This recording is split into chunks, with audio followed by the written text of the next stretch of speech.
Hi guys, I welcome you all to Learn with Diamond Door and I hope you all are well and आप लोगों की preparation भी बहुत अच्छी चल रही होगी for all the subject and now we are back to our theoretical part of chapter 11 marketing business studies class 12th।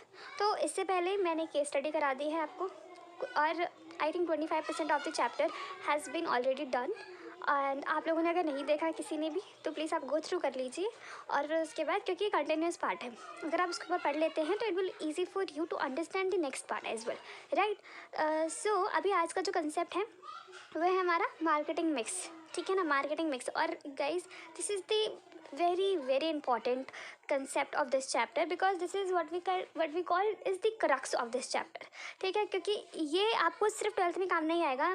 अगर 12th के बाद आप कोई भी एंट्रेंस देते हो और अगर मतलब ग्रेजुएशन तो आई थिंक सबको ही करना है, वो बात अलग है, कोई मतलब नेम उसका अलग होगा, लेकिन कॉमर्स डिसिप्लिन्स में अगर होगा तो आपको डेफिनेटली है कि ये टॉपिक रिपीट होगा। तो आपको ये टॉपिक इतनी अच्छे से करना है ना कि अगर आपको नींद में भी उठा के कोई पूछ रहा है ना what is the concept of marketing mix, तो यू शुड नो, राइट। तो लेट्स स्टार्ट। इतना इंपॉर्टेंट कंसेप्ट है तो हम पूरी कोशिश करेंगे। So that the process of marketing involve creating a market offering and to satisfy the needs and the want of the person. I hope you guys able to see this, right? So this is normally the definition of marketing. The real question is how to create a market offering. Suppose after gathering and analyzing the market information, a profitable business opportunity is seen by some firm in the field of producing soft drink, right, to develop and market a few brand of the soft drink. The firm takes a number of important decisions, for example whether to go for a collaboration and with the foreigner manufacturer of the soft drink, whether to produce the local for the local market or for a wider market, what will be the feature of the new market so that it is attractive to the largest customer and so on। अगर आप लोगों ने मेरी पहले की videos देख रखी होगी तो ये केस स्टडी है जो मैंने ऑलरेडी डिस्कस कर लिया है। तो ये क्या बोलना चाहता है, वो बोलना चाहता है मार्केटिंग करना इतना आसान नहीं है जितना आसान एक लाइन के अंदर समझा दिया गया आपको। This is not so easy, right. Marketing अगर आपने इन्फॉर्मेशन गैदर कर ली है, ठीक है, आपको पता चल गया डिमांड है, उसके बाद भी आपको बहुत सारे डिसीजन लेने पड़ते हैं। जैसे कि उन्होंने बता रखा है कि आपको कोलैबोरेशन करनी है कि नहीं करनी है, आपको अपने ही लोकल मार्केट के लिए प्रोड्यूस करना है या you have to go for the international business, right.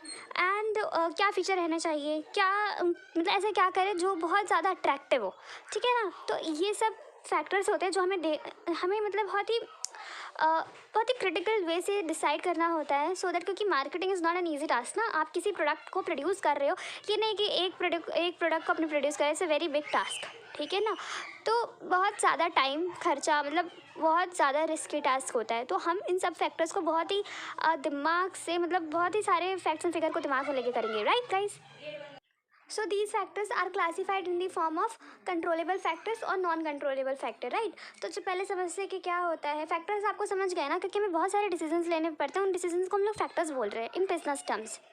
तो controllable factors are those which can be influence at the level of the firm, मतलब जो फर्म जिसे चेंज कर सकती है, फर्म उस पर इम्पैक्ट डाल सकती है, फर्म उसे इन्फ्लुएंस कर सकती है, ठीक है ना। Yes, in the above illustration for example whether the drink will be packed in the glass bottle और द प्लास्टिक, ठीक है, ये तो फर्म डिसाइड करेगी ना कि उसे प्लास्टिक में चाहिए या फिर ग्लास बॉटल्स के अंदर चाहिए। What will be the name of the drink, ये जितने भी एग्जांपल दे रही है सब कंट्रोलेबल फैक्टर्स की एग्जांपल हैं, ठीक है। व्हाट प्राइस, ठीक है, it will sold, right. What distribution network will be use to make the product available, ठीक है, हमें कौन सा नेटवर्क करना है, होटल, रेस्टोरेंट, ग्रोसरी शॉप, किस kiosks selling cigarette, pan etc.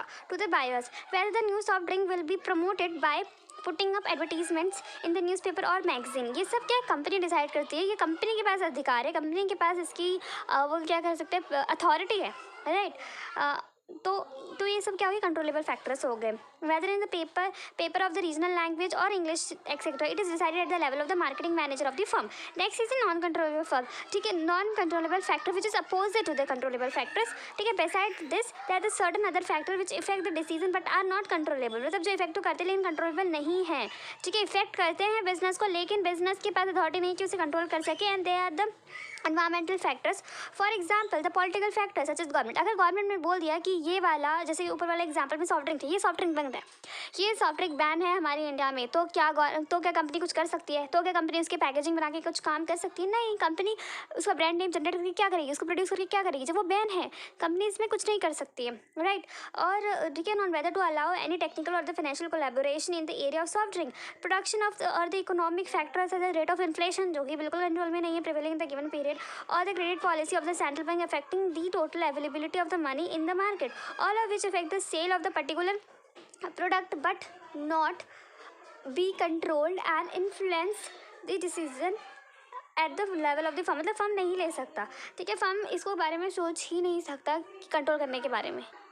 So in conclusion, to be successful, the decision regarding the controllable factor are to be taken keeping the environment variables into the consideration, कि हमें सरकार क्या बोल रही है उसी के अकॉर्डिंग हम अपने controllable factors को ले, ठीक है ना। The controllable factor become the marketing tool which are constantly shaped and reshaped by the marketing manager। मतलब अगर आपको अचीव करना है, the combination of the variable chosen by the firm to prepare and market offering is called marketing mix। तो हम जब इन factors को, इनके इन वेरिएबल की कॉम्बिनेशन को चूज़ करते हैं अपने सक्सेस को अचीव करने के लिए, तो इसी को हम क्या बोलते हैं? मार्केटिंग मिक्स बोलते हैं। और एक डेफिनेशन दे रखा है आपका कि is set of the marketing tools that the firm use, जो फर्म यूज़ करने वाली है परस्यू करने के लिए मार्केटिंग ऑब्जेक्टिव के लिए, मार्केटिंग ऑब्जेक्टिव को अचीव करने के लिए जो टूल यूज़ करेगी, मतलब टारगेट मार्केट के अंदर, उसी को क्या बोलते हैं? मार्केटिंग मिक्स बोलते हैं।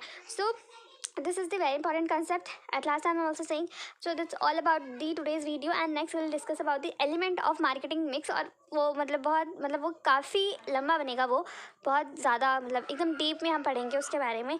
और just a minute, I just give a brief about the elements of marketing।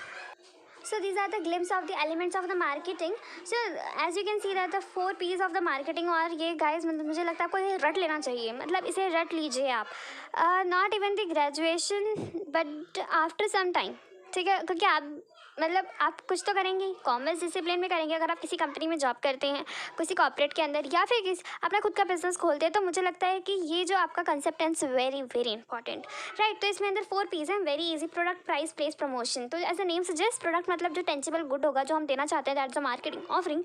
And the price, जिस कॉस्ट पे आप वो गुड्स एंड सर्विसेज एक्सचेंज करने वाले हैं, प्लेस जहाँ पे करने वाले हैं। प्रमोशन को आप बहुत तरीके से कर सकते हैं, इसके अंदर सोच सकते हैं, जैसे कि आप प्रमोशन का मतलब होता है अवेयरनेस फैलाना, ठीक है।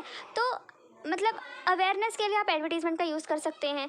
और कई बार मतलब इसको promotion is a very important technique of this marketing. मतलब सारे ही हैं, लेकिन प्रमोशन में सब लोग बहुत जोर देते हैं, क्योंकि अगर प्लेस पे भी सामान पहुंच जाता है, लेकिन अगर लोग अवेयर नहीं है कि what are the benefit of this product और what are the cons of that product, तो फिर आई थिंक अगर कस्टमर ही अवेयर नहीं है, तो अगर वो प्लेस पे भी है, राइट टाइम पे भी है, उसका प्राइस भी कम है, प्रोडक्ट भी अवेलेबल है, तो मुझे लगता है 3 फैक्टर्स तो हमारे व्यर्थ हो जाएंगे ना। तो इसके अंदर उन्होंने बता रखा है कुछ, जैसे कि प्रोडक्ट के अंदर हो सकता है हमारा प्रोडक्ट मिक्स, उसकी quality, new product, design and development, packaging, labelling, branding. तो ये सारा हमारा किसका पार्ट है? प्रोडक्ट का। ये ध्यान रखना, कई बार पूछ लेते हैं एलिमेंट्स ऑफ द प्रोडक्ट, ठीक है, 1 वर्ड में आ सकता है और 3 मार्क्स के क्वेश्चन भी आ सकता है, क्योंकि आप अभी मैं आगे की वीडियो बनाऊंगी तो उसके अंदर आप देखिएगा पैकेजिंग, ब्रांडिंग, लेबलिंग, इसका पूरा डिटेल्ड एक्सप्लेनेशन है बुक के अंदर, समझ रहे हैं ना आप लोग। और नेक्स्ट इज दी प्राइस। तो इसके अंदर है हमारा price level, margin, price policy, pricing strategy, price change, all are right. तो ये बहुत मतलब इट्स इम्पॉर्टेंट, और आपको हर चीज़ मतलब बहुत ध्यान से समझना है, करना है। Next is the place. तो उसके अंदर क्या लिखा हो, जैसे कि चैनल स्ट्रैटेजी, मतलब आप किस डिस्ट्रीब्यूशन और किस चैनल से अपना गुड्स प्लेस पे अवेलेबल करवाते हो, channel selection, channel conflict, channel cooperation, physical distribution, है ना। प्रमोशन का हो जाएगा promotion mix, advertising, person selling, sales promotion, publicity, public relation. मुझे लगता है कि आप लोगों को लग रहा होगा कितना ईजी है ना, सब तो आता है हमें, लेकिन जब आप केस स्टडी करेंगे ना, क्योंकि हमें ऊपर से आता है, और जब केस स्टडी आती है वो अंदर से आती है, डीप से आती है। तो ये है हमारा आज का video, and I hope you like the video, and if you have any doubt then do comment below. Okay, do like, share, subscribe. I am very thankful to you. Bye bye guys, take care.